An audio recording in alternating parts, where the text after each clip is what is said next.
Right, good evening everybody. Thank you for joining us on this dark February evening. Really pleased and delighted to have this PROMS-G talk on projects and psychology with our guest speaker, Sharon De Mascia. Sharon is from Cognoscenti Business Psychologists Ltd. And she's going to be talking for the next hour or so. We'll have an opportunity to have some interaction, some Q&A. She's basically going to talk about how projects and the psychology of people can lead to greater success in project delivery. And I think that's going to be a really interesting topic for everybody. She is a lecturer. She has done lecturing at the University of Manchester Business School and also at the University of Reykjavik in Iceland, where she goes once a year to do some lectures as well. So I think we've got a really good talk ahead of us, and I'm really excited. Before we get into that, I will do a couple of polls which we do ahead of our sessions, just to get an understanding of where everybody is based location-wise, and also to get an understanding of what discipline within the project arena you are coming from. So I will launch those polls. The first one will be the location one. So hopefully that's popped up for everybody. So I can see 53%, 58, 60% have voted. So I'll leave it for a few seconds. Hopefully we can get everybody to vote. 76, 80% nearly voted. So if you can vote, definitely just complete that. It's really useful information for us running these events. So we've got 74% from the UK at the moment, so that's like way out ahead, not surprisingly. Although the last event we actually held, the majority were from North America, which was very surprising. Okay, so I'm going to end that. I think we've got about 90% who have voted, so let's share the results. Okay, so majority obviously is all UK, some from other parts of Europe, 10% from North/South America. I don't know if that's a surprise, Sharon, to you. 1% from Africa, and 1% from Far Eastern Asia. So yeah, that's an interesting spread. Okay, so the next poll I'm just going to launch as well. So hide those results. Your main career. So again, we'll leave it for a minute or so just to give everybody a chance to vote. Hopefully your main discipline, your career is on one of these. If not, then you can tick the none of the above.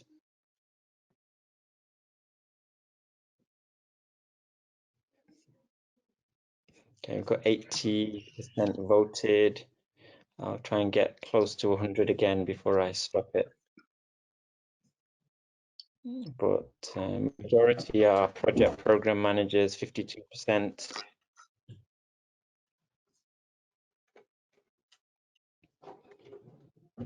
Okay, we're getting close to 90%.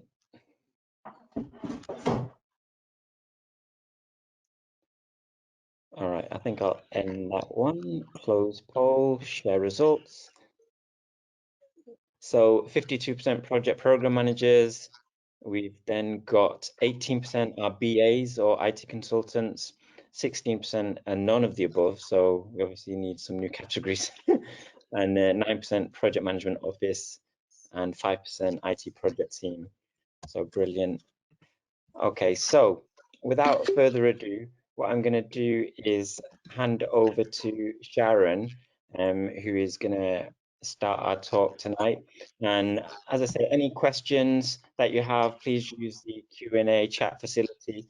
Sharon's quite happy to take questions as we go through the talk. She'll ask at relevant points through the talk as well.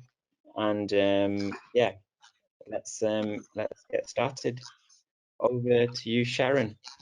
Okay, thanks, Asim. Good evening, everyone, and thank you for giving it your time to come along this evening. As Asim has said, I'm a chartered occupational psychologist, but I'm also Prince 2 qualified, and I have delivered a number of large-scale projects on behalf of various government departments, and really that's where my interest came in, from seeing how psychology can be applied to projects to make them more successful. And as you can see from the picture there, I did write a book about the subject, and we do have a discount on that today if anybody's interested, but I'll tell you more about that at the end. Okay, so let's get started then. So first of all, I just want to show you. Sorry, Sharon, I was just going to say your video seems to have frozen, so you might need to turn off your camera and restart it if you want to show yourself. Just to yeah, just turned it off. So right, I'll turn it back on. Is it? Can you see it, Asim? It's not showing at the moment. I mean, it's fine if you don't want to show the video, and then maybe we could try it at the end if it's not working. It is blank for me at the moment. It's turned on. Right, I've turned it off. Let's carry on. When we get to the questions, I'll turn it on and we'll see if it's working then. It might be bandwidth or something with the internet, but not to worry, let's crack on. So I just wanted to start off by showing you some statistics, excuse me, on how projects fare. And they don't really make for very good reading. Excuse me. So as of 2017, 31% of UK projects are currently at risk of failure, or were then, representing a potential loss of turnover equating to £254.3 billion. So that's not an insignificant amount of money. And only 40% of projects in various sectors are successful. So 40% of projects are successful, which is quite a low figure. And on average, apologies to the people who said they were in IT, but on average, large IT projects run 45% over budget and 7% over time and deliver 56% less value than predicted. And 1 in 6 IT projects have a cost overrun of 200%. So as I say, there are some difficulties still with projects. So let's have a look at some of the reasons for project failure. Now, we know that sometimes it can be very complex, but the research suggests that the biggest barriers to success are listed as people factors. So these figures here that I'm showing you are quite old now. These are from 2008, 2011, but what they showed was that some of the biggest barriers to success were changing mindsets, corporate culture, lack of senior management support, fuzzy business objectives, out of sync stakeholders, excessive rework. So I suppose the question is, have things got any better since that time? Well, not necessarily. This research was carried out in 2020, and what it's showing is that 80% of employees spend half of their work week on rework in projects caused by poor communication. 59% of workers in the US say communication is their biggest obstacle. 55% of team members say project objectives are unclear. 41% of organizations report poor project performance and say they don't get enough support from project management and project sponsors. 40% of project managers spend most of their time micromanaging, managing employee responsibility and answering questions over email. And 71% of business executives say employee engagement is one of the top factors in project success. So why do people matter in projects then? Well, this research carried out suggested that given the importance of people factors in projects, it makes sense that project managers have the right skill set. And what this research found, that factors from within projects, i.e. factors around the team, stakeholders, etc., have much more of an impact on success than external factors. And also the project manager's soft capacity is much more important than their hard capacity. Now, despite the emphasis in project management training on project methodologies, it would seem that actually soft skills have a huge role to play in whether projects are successful or not. So, some of the most challenging issues facing project managers in the literature have been identified as these things. So, motivating a diverse workforce, facilitating team decisions, resolving interpersonal conflict, managing difficult people, strengthening team accountability, and communication. Now, I'm wondering if any of those factors have caused problems for you listening in today. So we have a poll that Asim is going to manage for us, I understand. Yes, I'm going to launch that poll. Okay, it should appear now. So, yeah, voting has started.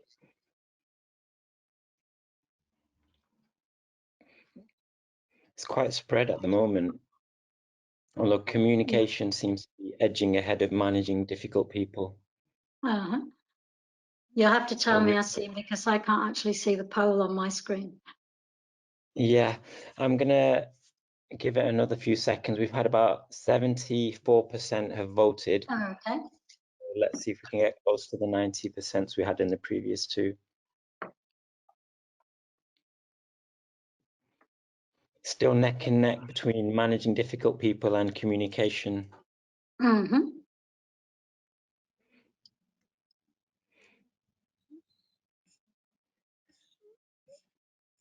Okay, I think we've kind of got 79% and it doesn't seem to be increasing. So I will close that poll and share the results. And there you have it. So managing difficult people came in second with 57%, but communication just edged it 58%.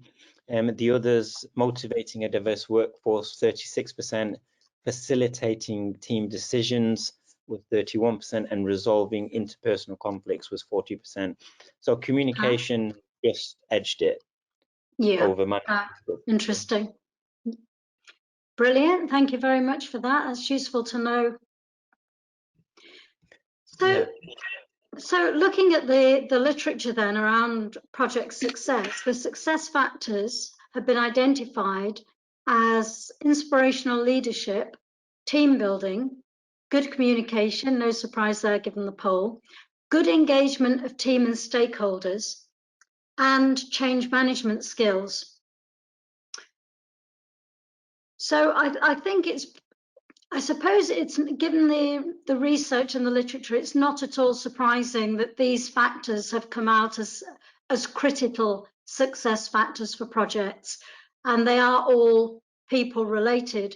And I think it's probably fair to say that there has been a shift. So I think what we have seen over the last few years, and I think I would say what we are saying, is a shift away from traditional project management with a focus on planning and controls and a focus on methodologies, traditional project management methodologies, and a linear graphical perspective, over to more of a focus on managing people and performance, a recognition of the value that behavioral sciences can add, a more emotionally intelligent perspective, and we're going to talk about that in more detail shortly. And I think also ensuring that projects, programs and portfolios, given that they're delivered by people, it stands to reason that we need to take into account the dynamics, attitudes and relationships between those people, because they are going to identify as the main critical success factors. Oops, sorry, just skipped one there. So I think given what we've just looked at in terms of the key skills, I think it's probably fair to say that project leadership is extremely important. And as I said earlier, when you look at the literature on project management, it very much emphasizes project methodology. And I think sometimes actual project leadership can sometimes take a bit of a backseat in the literature. So given what we've seen so far about the importance of people factors, I would say that project leadership is an area that probably would merit a little bit more attention. And I think it's worth just looking at two things. First of all, I'd like to draw your attention to the quote at the bottom here from Cognoscenti, which says, "The key to understanding the behavior of others is rooted in the understanding of oneself." And I think that is not only key for leadership, I think that is really key for the art and science that is project management. And I think in terms of what kind of leadership might be a good style for project management, then because most projects are about change of some description, it seems to me that a transformational leadership style might actually be a very good one for project leadership. Because transformational leadership is very much about creating a vision to engage the project team and stakeholders. It's about being a change agent. It's about inspiring trust. And it's about understanding team member needs and using those needs to actually motivate the team.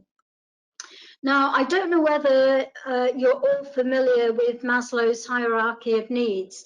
Just in case anybody isn't, I'd just like to point it out. So this triangle on the right here was something that Maslow came up with many years ago. And the hierarchy of needs is actually a theory of motivation, which states that we have all these categories, so 5 categories of human need. And the theory is that our basic needs are physical needs, so shelter, food, warmth, and drink. And once we've got those, our next set of needs are safety, so security, structure, stability. Once we have those things, we will then reach out to address our social needs, belonging to a group, trust, acceptance. Once we have that, we then look for our esteem needs, so status, responsibility, reputation, etc. And then finally, when we have all those other needs in place, we achieve the last one, which is self-actualization, which is personal growth and fulfillment. Now, most of the older styles of leadership tend to influence these lower needs. So the older styles of leadership are more transactional in nature, the idea being that people give their effort and in return they get money. Well, we know that the whole concept of work and motivation is much more complex than that. But the older transactional leadership styles tend to address those needs, safety, physical needs, whereas transformational leadership actually uses emotional levers to empower team members to look beyond immediate gratification, these lower needs, and actually aspire to self-actualization, aspire to be their self, aspire to be the best that they can. So transformational leadership then encourages follower maturity, and it creates a shared vision and inspires team members to pursue it. So I think when it comes to project leadership, that might actually be quite a good leadership style. So I'm aware that I've talked for quite a bit now, so I'm just going to see if we have any questions so far, either about anything that's been said or whether we have questions specifically about project leadership. Yeah, we've had a couple of questions. So one was how to resolve interpersonal conflict, and that question from Peter Regelis. I hope I said that right, Peter. Well, we could probably use the entire session to talk about resolving interpersonal conflict. I guess partly depends on where the conflict is occurring. Is it between 2 of your project team members? Is it between a project team member and a stakeholder? Because although the principles will be the same, you might actually need a different way of approaching it.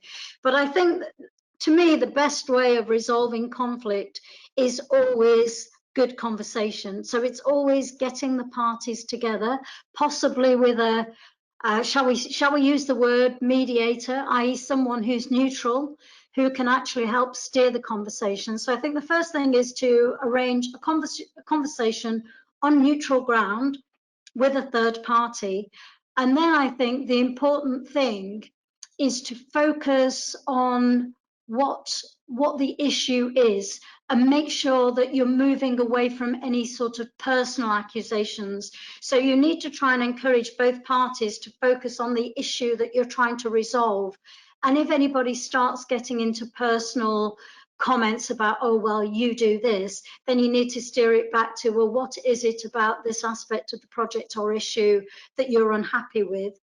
And why are you unhappy about that? What would you like to see happen? So it's that sort of very, hesitate to use the word neutral. It's trying to encourage a logical, rational conversation where all parties can get their views off their chest, so to speak, and where you have a neutral party who can help facilitate the two parties at loggerheads agreeing on a way forward. Now, I'm afraid that's very much a nutshell, because we could probably do a couple of hours on conflict resolution. Does that answer your question? Yeah, no, that's great. I was just making some notes there as well, just to respond back. So brilliant. Thank you. And a few more questions have popped up now as soon as the slide went up. So Sharon Long is asking, could you define change management skills a little more? Right, well, basically, the skills involved in managing change programs. So taking account, how to take account of the people factors. And I'm afraid we don't really have the time today to, I did look at whether we could include managing change, but I think there's probably not the time. But yes, the skills involved in are literally the skills involved in managing a change program. So what's going to help make you successful in managing a change program? Yeah, and Peter actually came back with another question, maybe a follow-on, saying, my subordinates complain to my boss, then my boss potentially comes back to me. So I guess it's just having that neutral kind of environment and taking the personal aspect out of it again, isn't it? Well, yeah, and I think given the sort of the specific nature that we know now, I think the first thing is that maybe you need to have a word with your boss and ask him that when this person comes to him, to just refer him to you, because you're the one that needs to have the conversation with him. Your boss needs to stay out of it, basically, because it's obviously just making the situation worse if this person thinks he can just go to your boss and go over your head. So I think you need to have a word with the team member to talk about what the issue is and why he or she feels the need to go to your boss. But I think your boss also needs to be prepped, so that when the person comes to him, he says, well, go and have a chat with Peter. Yeah. Okay. Do you want to take some more? There are more questions. Just however you want to do that. Yeah, if you we want to can. spread them I out. think we're okay for time.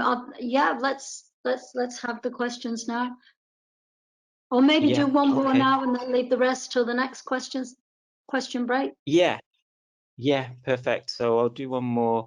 So how do I motivate project team members and stakeholders and steering groups in an organization with a very high pace and busy people with very little time? Seems challenging to adapt transformational leadership in that situation. And that's from Sarah.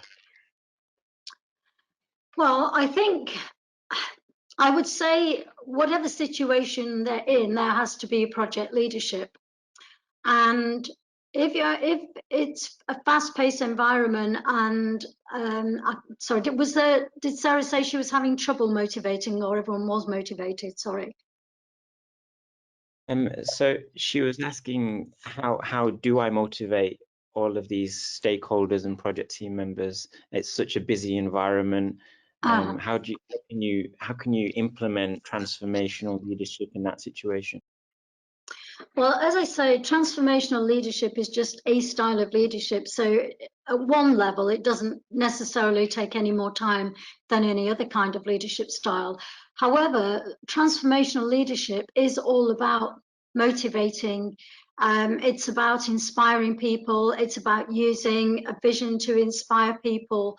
And I think what I will do, if you don't mind, Sarah, because we're going to look at engaging stakeholders, which is part of motivation. Can I do the next section, and then we'll go back to your well, you can ask me additional questions or the same question again. Does that make sense? Yeah, no, I think that makes perfect sense. Yeah, we'll do that, because Sharon. Otherwise I'm going to be jumping ahead. So let's talk about engagement, and then we can pick up additional questions then, including Sarah's. Yeah, perfect. Okay, so engaging stakeholders then. Now, as we know, this isn't always particularly easy.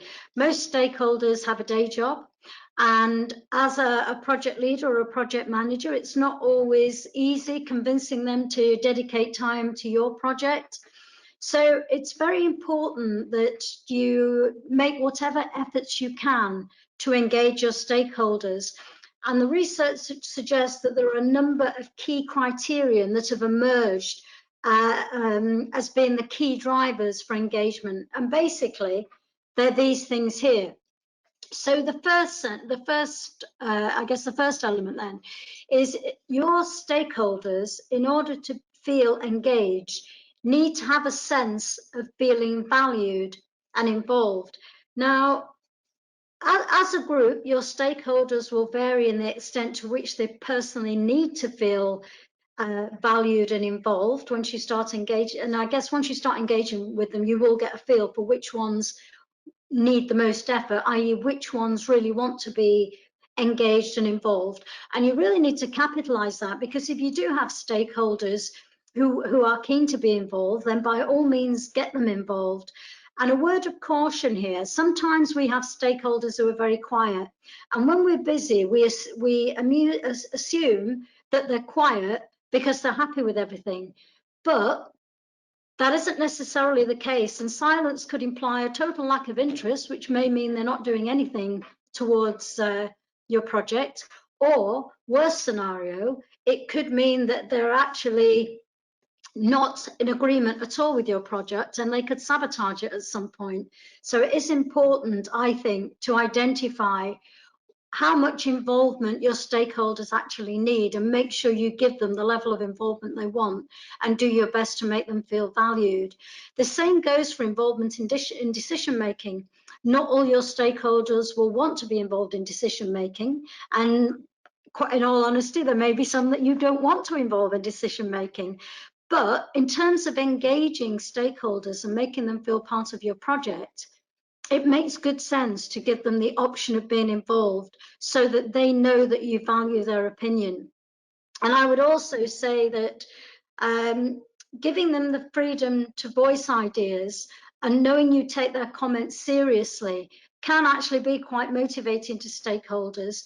The only caveat with that I would say, which is something I've seen happen, which is people actually solicit ideas from stakeholders but then don't take them on board and don't give any feedback, which is very demotivating. So what I would suggest is, if you do invite your stakeholders to contribute ideas, if you're not going to take them on board, at least explain the rationale behind your decision as to why you can't take them on board. At least then people know that their ideas have been given due consideration, and they're more likely to contribute ideas and feel engaged. I think also there's an element of stakeholders feeling unable to perform well. So I think there is a real onus on anyone involved in projects to make sure that stakeholders are as crystal clear as they can be about the project, what the project requires of them. And I think sometimes there's a need to ask additional questions about whether stakeholders actually have the information and resources they need to contribute what we need them to believe, so what we need them to contribute. Because I think sometimes we just assume that stakeholders will do it. But if you start asking questions about, well, you know, have you got the resources, have you got the information, then at least if they haven't, it gives you the opportunity to support them in getting the resources, or it flags up quite early on for you that you're not going to get the contribution you need from that stakeholder. So these are all aspects of getting closer to your stakeholders, getting that engagement. Also, I think the whole relationship building is very important. And I know that often when we're busy in projects, we sort of give a little bit of lip service to relationship building. And I must admit that I've seen projects where the only relationship building that's taken place, if you can call it that, is sending out highlight reports, or what we also see is project leaders and project managers only making contact with stakeholders when they need something, i.e. operating at a very transactional level. And we know that operating at a transactional level does not build good relationships. So don't only talk to your stakeholders when you want something, and don't only talk to your stakeholders via highlight reports, because that really is not going to get engagement. The other thing that's important, I think, in engaging stakeholders is honesty and openness. And, you know, we're human beings, let's be honest. We have a tendency to shy away from bad news or play it down. This really isn't helpful at all. I think honesty is always the best policy, excuse me. And if there is bad news, then let's share it. We're all adults, we can take it. I would also say that using when you're building a relationship with stakeholders, you will get all sorts of information about them, about their aspirations, what they want, etc. And you can use that information to identify common ground around joint goals and aspirations, and you can use that to further engage your project stakeholders. Emotional intelligence is also important, and I'll show you some statistics soon on the sort of emerging evidence of the impact that a combination of transformational leadership and emotional intelligence can have on project success. So let me just say a little bit about emotional intelligence. So there are many different kinds of definitions of emotional intelligence, and this is one of the earlier ones from Salovey and Mayer, who were early influencers on the concept of emotional intelligence. And I think this is as good as any. And basically, they just say that the subset of social intelligence that involves the ability to monitor one's own and others' feelings and emotions, to discriminate amongst them, and to use this information to guide one's thinking and actions. So that's a good definition of it, but let's see what that actually means in practice. So why does emotional intelligence matter? Well, I think it's about leadership impact, having the right leadership impact. The newer leadership styles, like transformational leadership, do rely heavily on emotional intelligence to inspire and engage people. We know that the ability to build and maintain good relationships is crucial to project success. And we know also that managing emotions minimizes the risk of conflict. And we know conflict can be very damaging in projects. So emotional intelligence, I think, has a real role to play. I think it has a role to play in any kind of human interaction, not just project management. So how can we use emotional intelligence then to help engage stakeholders? Well, let's have a little bit more detail about what emotional intelligence is. So there are 4 components essentially of emotional intelligence. There's self-awareness, social awareness, and then we'll go on to look at the other 2 in a second. So let's just stick with these for a minute. So the first 2 then. Self-awareness is about understanding what emotions you're feeling at any point in time. So it's about constantly checking in and ask yourself how you're feeling, especially if emotions seem heightened or you're under pressure. And learn to recognize the signs when you're feeling stressed or irritated, and learn to ask yourself where those emotions are coming from. And recognize also when you need help.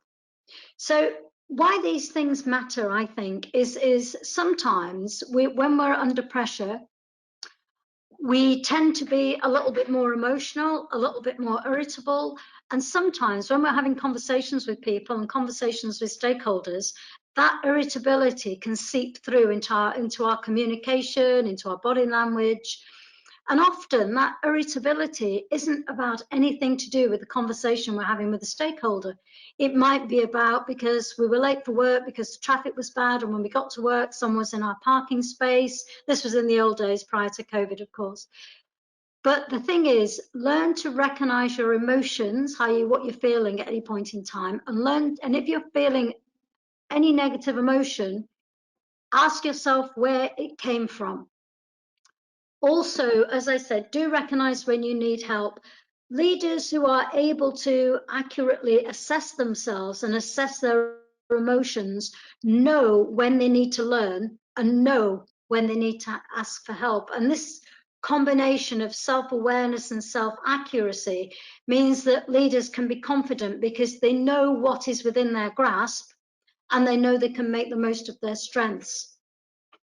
And then the second aspect of emotional intelligence is social awareness. And social awareness is really about being tuned into the feelings and needs of others. So your project team, your stakeholders, and it's been able to put yourself in their shoes, understand what the issues are as they see them. And that will help you really understand what your stakeholder is going through and why it matters to them. And the other two aspects of emotional intelligence are self-management and relationship management.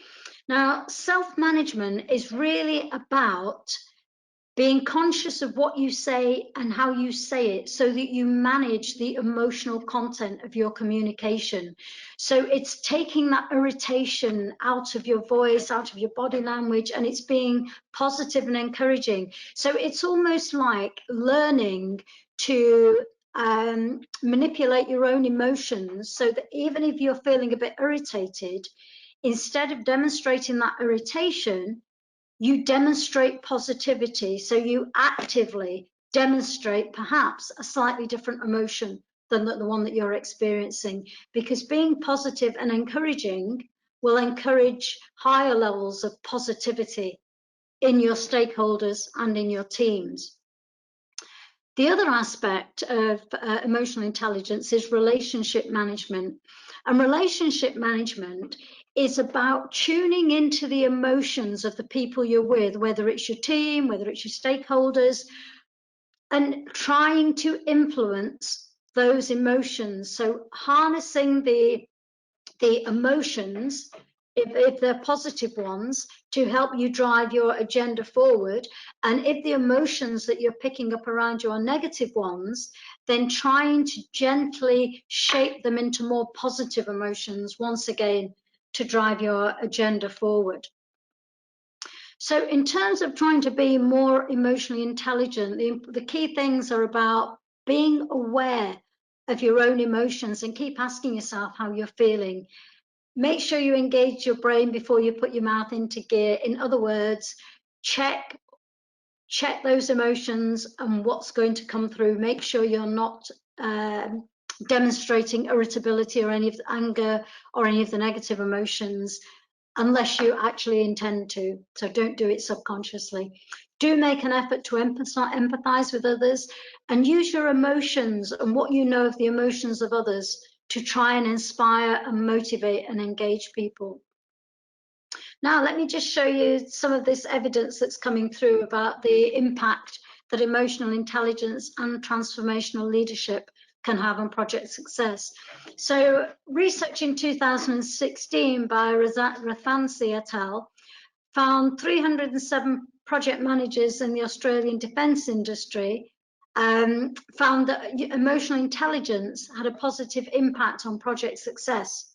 So in other words, by training them to use higher levels of emotional intelligence, these project managers actually had more success in their projects. Other research has found project managers with high emotional intelligence who also exhibit transformational leadership behaviours are not only effective leaders, they also have higher success in projects than their counterparts. That was research from 2017. And then an additional study in 2020 found that emotional intelligence and transformational leadership combined made projects even more successful. So that confirms the earlier study from McBool in 2017.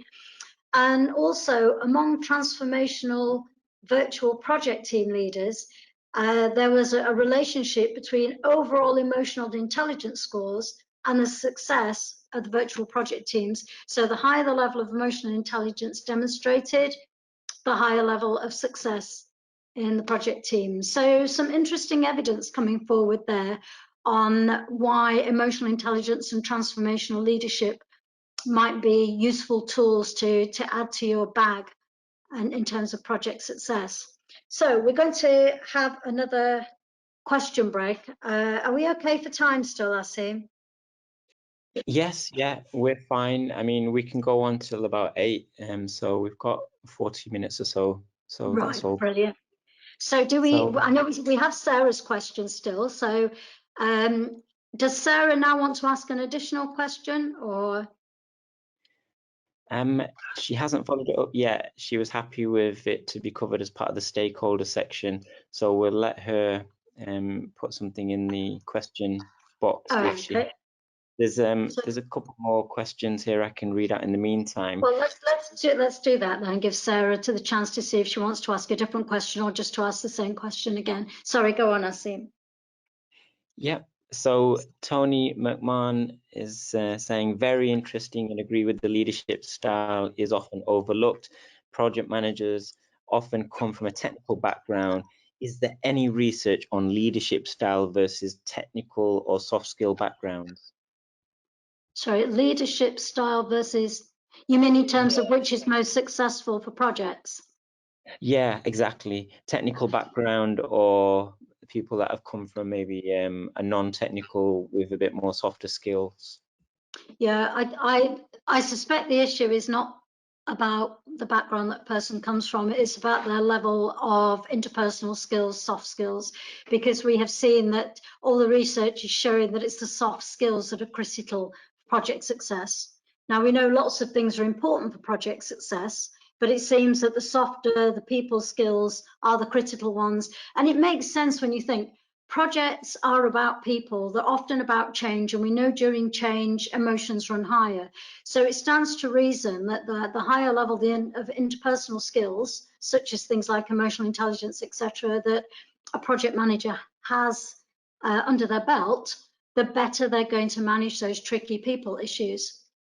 And that's not only just true of project management. I think what we know also from general leadership and management is that higher levels of people skills make the difference between success and less success. Yeah, no, great answer. And let's have a look. Next question. So Roger Bateman is just stating, I've seen a shift since COVID to better communication across businesses that are change related. So it's interesting. Obviously, there's been a lot of shift in, everybody's working with remote working. And so people had to kind of reinvent, their business models and way of working, I suppose. And I must admit, I work with a lot of different organisations, and a number of the organisations that I work with are saying that communication is better. They now speak to more people on a more regular basis. So it's going to be interesting. I'm sure there'll be some research somewhere on that. But yeah, I would agree. I think there is a definite trend to better, surprisingly, in some ways, a clear trend to better communication during these lockdown eras. Yeah, absolutely. And okay, so the next question, again, this is one from Tony. Do you believe the success of a particular leadership style is more closely related to the maturity of the organization, e.g. formal, well-developed processes, than the actual project objective or complexity? Sorry, just repeat that again. I see it's a long question. Is the success of a particular leadership style more closely linked to the maturity of the organization, or is it more down to the individual, I suppose? Is it the culture and the maturity of the place you work in which kind of drives it more so than the people that actually they're delivering? Yeah, I think the culture of the organisation certainly plays a part in the type of leadership and the maturity, not only of the organisation, but the maturity of the followers.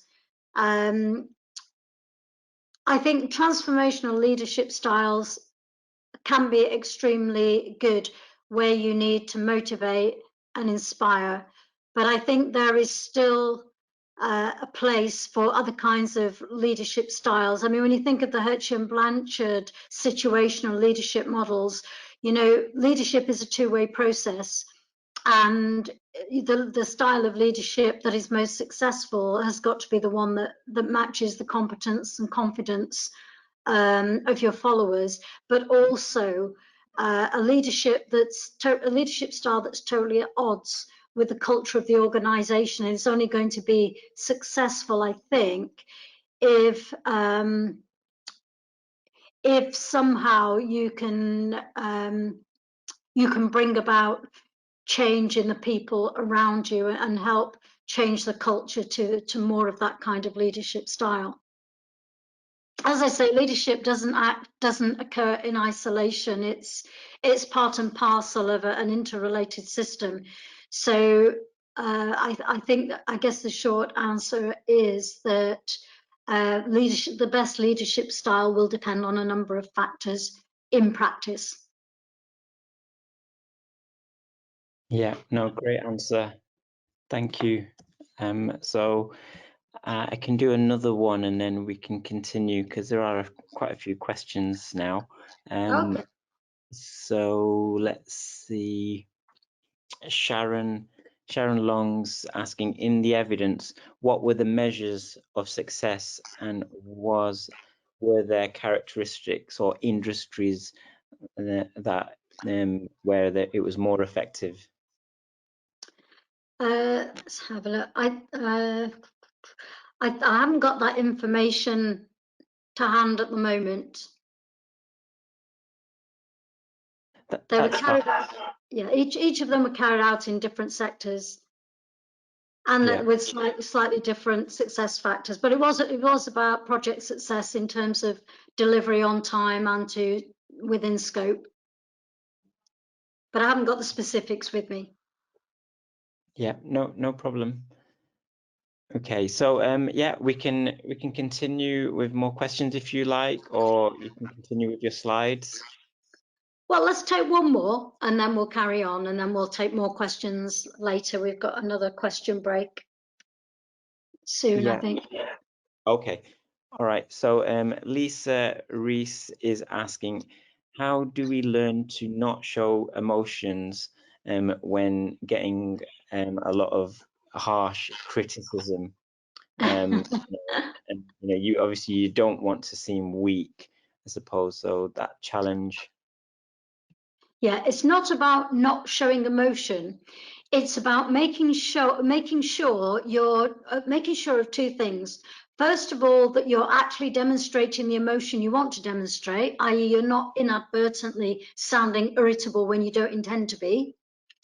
And it's about the emotion being appropriate. And when I say appropriate, I don't just mean appropriate in terms of how you feel. I mean appropriate in terms of to what extent is it going to help you get what you want from that particular interaction?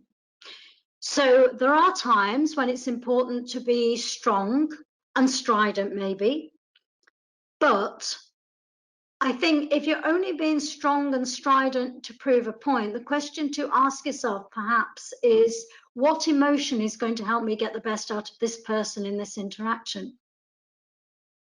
So it's about appropriateness more than anything, and it's certainly not about not showing emotion. Hope that makes sense. If not, do ask again at the end and I'll try and clarify it. Yeah, no, it does make sense. Thank you so much. Okay, shall we move on? And then, as I say, there are more question breaks. Yes, yeah, no, sounds good.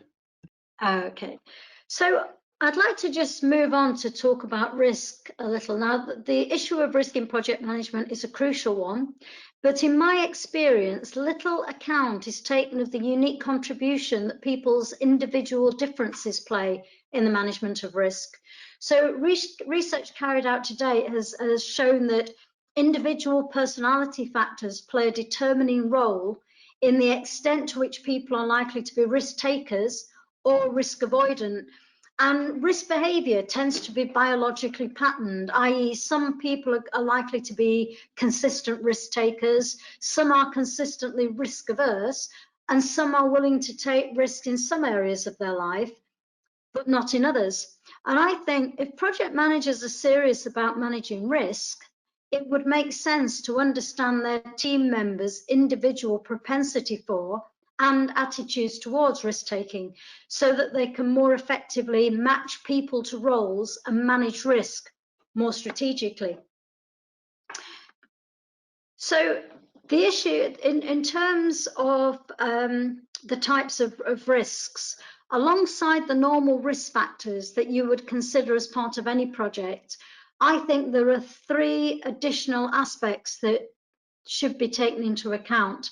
And these 3 are the human elements of behaviour that perhaps probably pose the biggest risk of all to any project. So individual factors on the far left there include individual disposition towards risk. So are they risk averse or a high risk person? Group factors are largely about team environment, and organisational factors refer to the wider cultural expectations and attitude towards failure. So let's go on to have a look at these in a little more detail then. So there are a number of personality factors that play a role in whether someone is a risk taker or risk aversive, and that is biologically determined, as I said earlier. And there are also other factors play a role. So, for example, the individual's perception of the degree of risk. In an ideal world, people would have evidence about the probability of a risk occurring. However, in the real world, this is often missing and we have to rely on subjective judgment. Obviously, the more familiar someone is with a risk, the more accurate that subjective judgment is likely to be. But the research has shown, not surprisingly, that people are poorer at estimating risk levels for high improbable risks. And most project risk plans are based on guesstimates rather than estimates. And that means that the normal project risk plan may not be the most reliable of documents. So I think project leaders would benefit from having some insight, as I said, into the risk propensity of individuals. Because if you identify your high and low risk takers, you can use this information as the basis for risk planning alongside your other factors. So as you can see from this slide, high risk takers tend to be more extrovert than average, more open to experience, more emotionally stable, lower on agreeableness, which means that they don't get on very well with other people, and lower on conscientiousness, which means they don't have a good sense of ethics or duty. They tend to be more curious, outgoing people who don't experience very much anxiety and actually don't care much about what other people think. And they tend to have this sort of get-rich-quick mentality without worrying about the consequences. So that's what a high-risk taker looks like. Now, sometimes you may want a high risk taker in a particular role, but there may be other times where the consequences of high risk are very significant and could be very dangerous to your project. So you may not want a high risk individual in that role. So this is why it's worth, I think, considering individual risk propensity. And personality factors also impact on the way in which we make decisions. So, for example, how fast we reach a conclusion, the extent to which we look for supporting evidence before making a decision, and the extent to which we're able to accurately evaluate information. Also, it's about whether we're able to make a decision independently or whether we're swayed by the opinion of others. So are we sort of quite a tough-minded person who says, no, actually, I think it's this, I'm going with this? Or if we're in a meeting and other people are saying, oh, no, I think we should do this, do we cave in and say, okay, we'll do that? So the other thing is about cognitive bias. Our individual differences and experiences in life, combined with our personality, can predispose us to certain cognitive biases or thinking errors. So these biases can sway how we think and feel about things and can affect the way in which we interpret data and the conclusions that we draw, because we draw them based on our own experiences. But our experiences may not have led us to have an accurate view of things. So all these individual factors play a part in our attitude for risk and our approach to risk, and also the risk we pose potentially to a project. There are also group factors that can impact on risk. So the first thing is groupthink, and I don't know whether you're familiar with this term, but basically groupthink is where people strive for consensus within a group and will set aside their own beliefs or adopt the opinion of the rest of the group to maintain harmony. And groupthink tends to occur when team members are very similar to each other or when there's a very powerful and charismatic leader. Now, groupthink can be very useful. So, for example, when you have a very large group of people and a decision has to be made quickly, but equally, it can pose a real risk for projects because the decision is made to keep group harmony and avoid conflict, and it may not be the best decision for the project or for those particular circumstances. Another group risk factor is something called risky shift. Risky shift refers to the phenomena that when people are in groups, they will make far riskier decisions than they would as individuals. And the theory behind this is it's sort of like safety in numbers. Because they've made this decision as a group, they can't be personally held accountable for it. And obviously, if people are making risky decisions, then that could have consequences for your project. And then there's team culture. So some team cultures contribute to risk. So for example, when you have a team where one member is acknowledged as being the expert and others are afraid to challenge them for fear of looking foolish, then you can imagine risk can creep in. Also, communication style can have an impact on risk in that if information isn't shared in a timely manner or isn't shared accurately, it can have an impact on decisions taken, because someone may make a decision without having all the latest information. And the communication styles that reduce risk are the ones where team members are open and honest with each other, where they're comfortable challenging assumptions and able to receive challenge from other team members without becoming defensive. And then there's the organisational factors that impact on risk. So first of all, there's the type of leadership, and obviously because leadership helps create the organisational environment, leadership can pose a risk in all sorts of ways. Attitudes towards blame are important for risk as well, because if there is a blame culture where when anything goes wrong, people start pointing the finger, then people are unlikely to stick their necks out and take a risk. So blame cultures tend to create an atmosphere of fear and stifle creativity. And it also means that not only will people be reluctant to take risks, when risk could be actually very helpful in finding a new way forward or a new creative approach, not only do people avoid taking risks, they also hide their mistakes rather than learning from them because they're frightened of being punished. Attitude towards reward can impact on risk. We can probably all remember the Bearing Bank scandal, where bankers were rewarded for taking ever higher risk, and we know what the outcome of that was. And attitude towards challenge, as we said earlier, if no one feels comfortable challenging anyone else, then that brings a whole new level of risk. The degree of support and mentoring available has an impact on risk, in that where people know that if they take a risk and it goes wrong, A, they won't be blamed, and B, they can get support, they're more likely to take a calculated risk. And also the extent to which it's okay to ask for help has an impact. And the power distribution. If you have a culture of experts, or one where people withhold information deliberately to gain power, then obviously it increases the risk of poor decision making and more mistakes. So in terms of improving project risk management, suggestions are: understand the individual risk propensity of your team members, and there are various psychometric tests you can use to do that. Create a supportive team culture where there is no blame. Empower team members to take appropriate risks with support. Implement process to ensure that effective communication takes place so that everyone has the latest information available.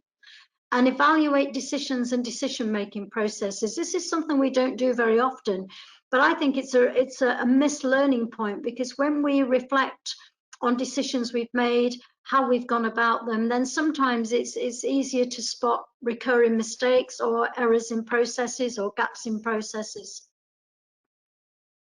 Okay, another question break. Okay, brilliant. Yeah, we've got a question here from Aziz Malik. Are Belbin's team roles a useful method for building effective team leadership structures that subsequently lead to successful projects? Yes, I think anything that helps teams understand each other better, maximize their strengths, and work together more effectively is bound to if used well, is bound to have an impact on project success. And in fact, I think in the book that I wrote, I do talk about using Belbin. Now, obviously, Belbin isn't the only team approach you can use, but it's been around a long time and it has a good pedigree. So yes, certainly. As I say, it's all about helping teams understand each other's strengths and weaknesses better. Yeah, brilliant. Thank you for that. An observation here from Roger Bateman. Yes, culture of the organization is so important, as is the high level support for your project.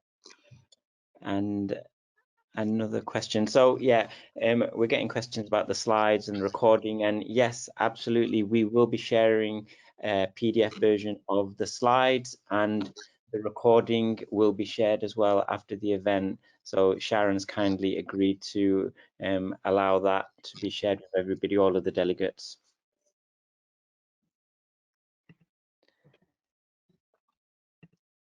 Okay, and Peter's got a few more questions. I'll field a couple of his.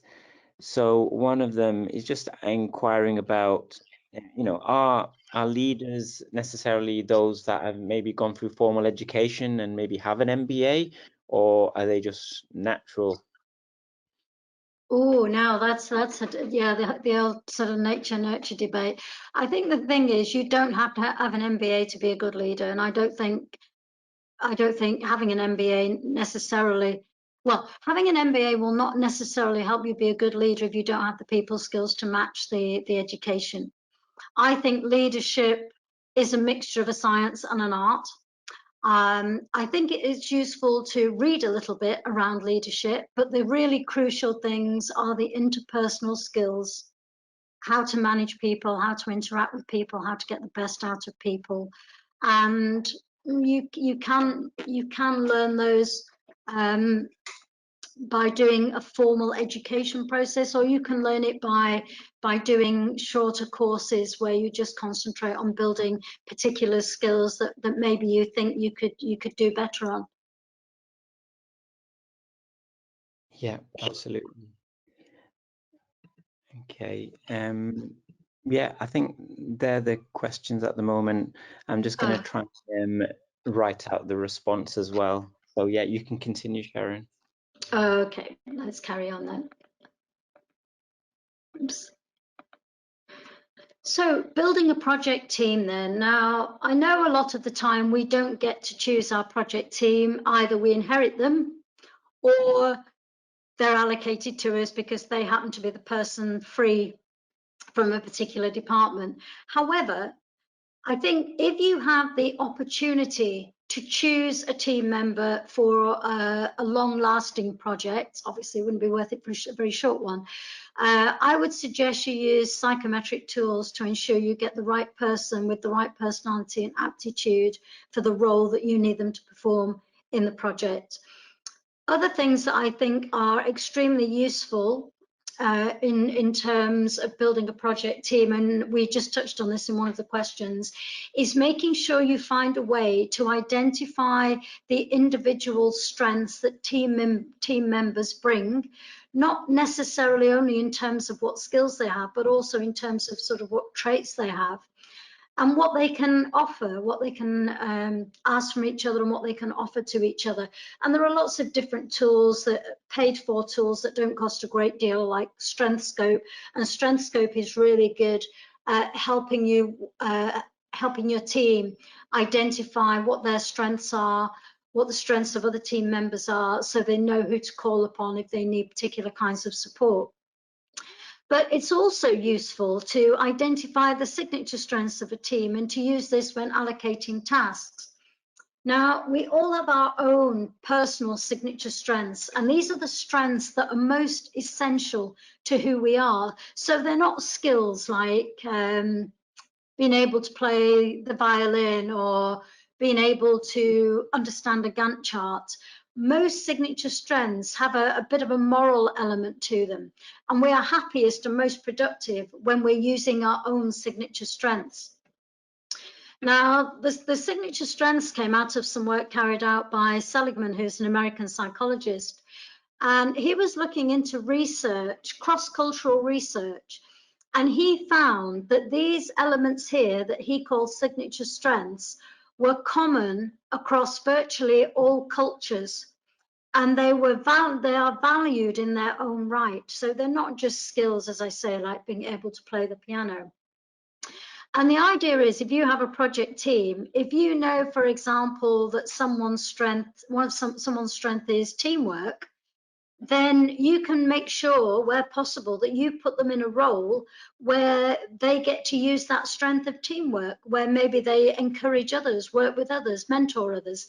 If someone has the strength of judgment, critical thinking, then you allocate them tasks where judgment and critical thinking are most crucial, because by putting people in a position where they use their strengths more, they're more motivated, they're more engaged, and their productivity levels are going to be higher. So it's like a virtuous circle.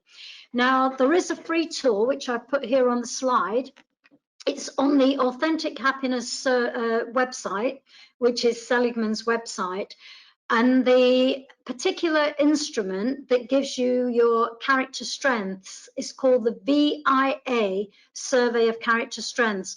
It's a free tool. You do have to set up an account, like most things. But what you could do with your project team is get them all to complete this, and then you could do a session with them where you all explore the strengths you have and any gaps. And then what you can do is you can use those strengths when you're allocating project tasks to try and make sure you're matching people's strengths to the nature of the task. And it also helps teams to understand a little bit more about each other and who they need to go to for particular things, who can help them with particular things. And the characteristics of these strengths is that they are psychological traits that can be seen across different situations at different times. So they are consistent to us, and we will have each have a little subset of those strengths I just showed you. And I think the VIA identifies your top 6. I think that's right, top 6 or top 8 character strengths. And as I said, when we use our signature strengths, because we're enjoying what we do, it encourages us to set goals. It makes our task more meaningful for us. 1, because we're setting goals. 2, because we can see that we're achieving those goals. It increases our level of positive emotions. And when we're dealing with particularly challenging or difficult or pressured situations, knowing our strengths and being able to tap into them can boost our confidence and enable us to find new ways of achieving results, new ways of getting to where we need to be and taking our objectives forward. So another question break. Yeah, thank you, Sharon. So Steve Dooley is saying, is a complete absence of blame a good approach for every project? I know of large transformation projects that have delivered really badly for customers and the general public, as there was no blame attached to poor decisions. I think that's an interesting question. I think blame, the word blame, has negative connotations and shouldn't be associated with accountability. And I think what you're talking about there is accountability. I think everyone should be accountable for their actions. They should be accountable themselves and accountable to someone else, and certainly accountable to the project manager or leader. I think blame is different. Blame is when something goes wrong, you look for someone to point the finger at and to shame and embarrass. I think that is wrong. However, I think where projects are not successful, or any work task for that matter, there ought to be a review of what happened and why. But the review should be about helping the parties involved reflect and learn from their experiences so that they do better next time. I personally do not believe that shoddy work should be acceptable in any shape or form. You know, we can all learn to do better, but we can only learn to do better if we're encouraged, if we know what went wrong and understand why it went wrong, and find an alternative way to do it the next time. That would be my take on it. Yeah, no, great answer. Thank you, Sharon. Some positive feedback here. Katie Harding just saying, thank you, really enjoying this, very informative, and echoes her experience from working on many research and development projects. So I think thank you for that. Yeah. So yeah, I think one last question, maybe, just conscious of time. I'm not sure whether you have many more slides left, but we've got about 15 minutes. So this last question for now, maybe, can you repeat the comment about people's ability to predict low probability risks, please? So it's referring to an earlier part of the presentation, I think, from Tony McMahon. Sorry, what was it? Can I repeat what I said? The comment about people's ability and in predicting the low probability risks. Yeah. What it is for situations that we're familiar with, we are far more able to accurately estimate the probability of it happening. For things that don't happen very often, that we have little or no familiarity with, understandably, as human beings, we're not very good at predicting the probability of that happening. So for risks that are more improbable, our guesstimates of whether they're likely to happen are absolute rubbish. We can't accurately guesstimate, if that makes sense, or we're poorer at guessing the likelihood of an improbable risk happening than the ones that we're more familiar with. If that still doesn't make sense, then tell me at the end and I'll try and explain it again. Yeah, no, I think that helps. No, thank you. Thank you, Sharon. Okay, I've only actually got 3 more slides, but let me quickly go through those and then we can see if there's any questions and just take it from there, yeah? Perfect. Yes, sounds like a plan. Okay, so I just wanted to say a little bit about project communication. I know it's something that came up in one of the questions. So according to the Project Management Institute, 75 to 90% of a project manager's time is spent in communicating. And effective communication, I'd just like to emphasize this second point, effective communication is a connection between people that allows for the exchange of thoughts, feelings, and ideas, and leads to mutual understanding. Now, my question would be, how much currently of that 75 to 90% communication time would actually satisfy that last point? So how much of that communication allows for the exchange of thoughts, feelings, and ideas and leads to mutual understanding? Because I would say, in my experience of projects, that a lot of the communication in projects would not satisfy that second point. So I think when producing a communication plan for a project, it's very easy to think in terms of highlight reports.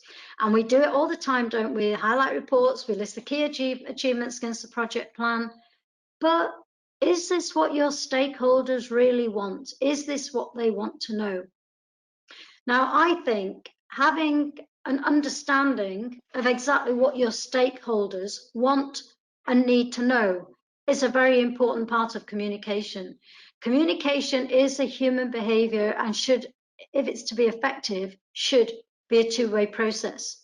And most highlight reports or project reports really do not address that.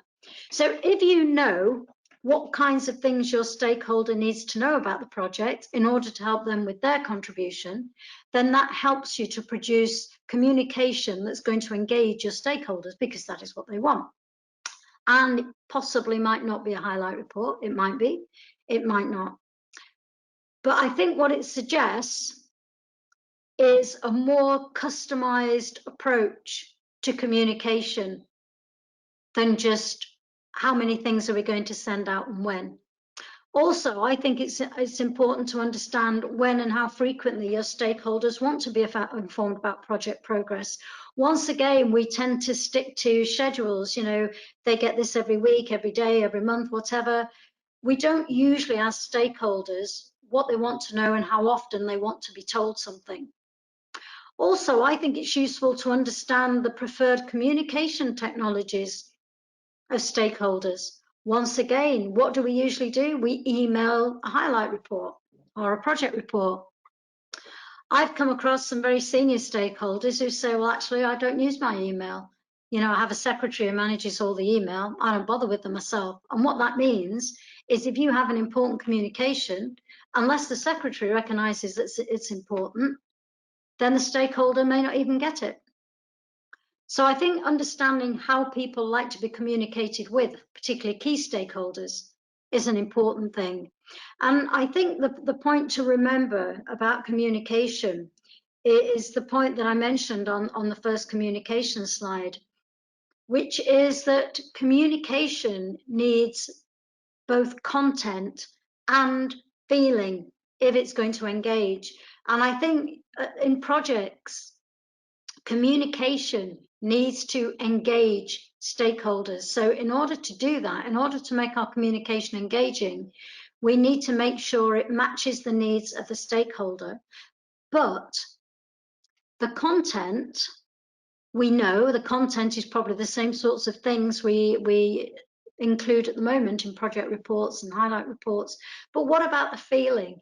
How do we communicate in a way that shares feeling, that inspires, that engages?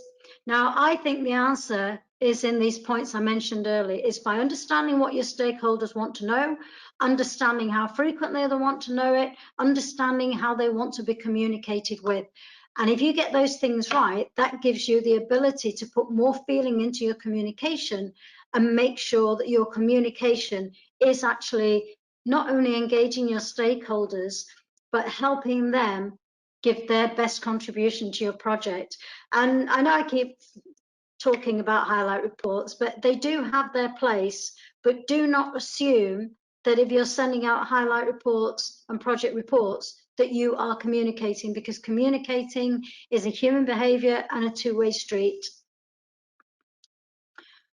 So that's pretty much everything I wanted to say in terms of the slide. I'll just briefly mention the book discount and then we'll get onto your questions. So the book publishers are offering a 25% discount on all editions, which means also the Kindle edition, until the end of March. But you have to go onto the Routledge website if you're interested, and you have to use the discount code that they've given. If you want to keep in touch, you can follow us on Twitter, LinkedIn, Facebook, etc. And that is everything that I had to say. So I'm now happy to take any questions, give any clarification where anything didn't make sense, or whatever you want me to do. I'll see if I can get this webcam working. Yeah, see if the bandwidth issues are resolved. It's working, is it? Sorry. Not at the moment. No, at the moment, I think everybody's got me. So yeah, it'll be good if you get yours working. There you go. Perfect. All right, it's working. Everybody will probably say better without it, but there we go. At least it's working. We've got the technology up and running. That's great. Yeah, absolutely. Yeah. I think we're all becoming experts at virtual meetings, aren't we? Webinars and trying virtual to. So no, thank you so much. So let's see, we've got a couple more questions here we can have a look at. So Taklani Madiga, I hope I said that right, Taklani, she's asking, can you learn to become an extrovert? Yes and no. I think when we act in ways that are not our preferred method, so if someone was a total introvert, I would doubt very much that they could turn into a total extrovert without drugs and alcohol. What we can do, however, is we can learn to flex our behaviors. So we can learn to act in a more extroverted way. So let's say we're, in terms, if you think of introversion to extroversion as a scale of 1 to 10, if you're a 5, so you're maybe a bit of an introvert, you could probably move yourself up to a 7 extrovert, but you'll never get yourself up to a 10. And conversely, if you're a 10 extrovert, you might be able to get yourself down to maybe a 6 or a 5 introvert. You won't get yourself down to a 1. Does that make sense? So we can behave in more extrovert or more introverted ways, but we will never go from totally one to totally the other, if that makes sense. Yeah, no, it makes sense. And I guess the environment as well, depending on the culture and the leadership within that organization, you might naturally be a bit more open and therefore extrovert if the culture allows it and people are willing to listen to your opinions and views, I guess. You see, the thing is, when we practice using behaviors that are not our preferred method, it costs us. It's an effort. It's a little bit of an act of performance almost. So it can be quite draining. And that's why I say you won't go from one end of the spectrum to the other, but you can learn to behave in a more introverted or a more extroverted way. Yeah, no, brilliant. So Tony McMahon, he's saying, brilliant stuff, Sharon. Can you recommend any good tools on gathering stakeholder needs with regard to communication? Sometimes they don't know what they want themselves. Yeah, that's true. I think, there are tools, but I think the tools are a bit stilted. I'm a firm believer in conversation. I think you get more by asking people than you do by sending them anything to fill in. Now, I know sometimes most times time is at a premium, but I think rather than using any established tools, I'd be tempted to ask what you want to know, so because you will know the parameters of what you can do. So I don't know that there are any great tools for identifying stakeholder communication methodologies. I think just asking them. And if you've only got a limited range of options that you can do anyway, I would just say, you know, how would you prefer us to communicate with you? Would you prefer A, B, C, D, or E, whatever you have? Because it is going to be generally sort of a restricted range, isn't it? Yeah, absolutely. Brilliant. So this is more a bit of feedback here from Roger Bateman. On the matter of communication technologies, during the depth of lockdown 1, we asked people how they wanted to be communicated to. Given the high state of emotional response at that time, we settled on a completely informal chat product in which we could use images too. It worked so well, no formal reports were used, and it worked with great success. So it's an interesting. Yeah, brilliant. Yeah, and you know, I think that is the future. I think we need to put the human touch back into communication. I think particularly with projects, because they're technical, because often they're so complex, I think we've lost our way, and I think putting the humanity back into communication will make a huge difference. I think that's a great initiative, Roger. Yeah, no, brilliant. I think just conscious of time, we've got about 3 and a bit minutes left. What I would like to do is maybe if we can get that book code, and I'll put it into the chat. I didn't manage to publish that so that everybody can get that. And you mentioned the publisher that they would need to use to get that 25% as well. Yeah, So I think that's a fantastic offer. I wonder if am I able to put it in the chat? Yes, yeah. So you should be able to. You've got the rights. So the chat is it's right at the bottom of your GoToWebinar panel. And if you click on the arrow, it should expand, and then you can write it out into the box and click send to it. Okay, so it's. And just while you're doing, yeah, I'll just plug our next upcoming event. So we've got a few joint regional events which we do with branches. Typically, we help branches that are outside of London and get some of our great speakers out to the regions. Obviously, with COVID and lockdown, that whole model is slightly different because it's all virtual anyway, but we are still doing that, and we've got a couple of talks coming up. So I've sent links in the chat, so you should all be able to see those. Let me just make sure you've all got those. Yeah, so one is going to be at the end of March, so it is going to be on the 23rd of March, and that is Agile and Governance, Building Effective Relationships. So we've got some great speakers there. And the next one is going to be, we haven't got the booking link for the next one. It's going to be a PROMS-G Spring School event. We hold those every year, and that is going to be on the 31st of March, and that is all about achieving excellence in remote project management. Very suitable topic, obviously, for what we're doing at the moment. And then end of April, we've got another joint regional event, and that is going to be stakeholder conversations on leadership, and that is 29th of April. The booking link is in the chat as well.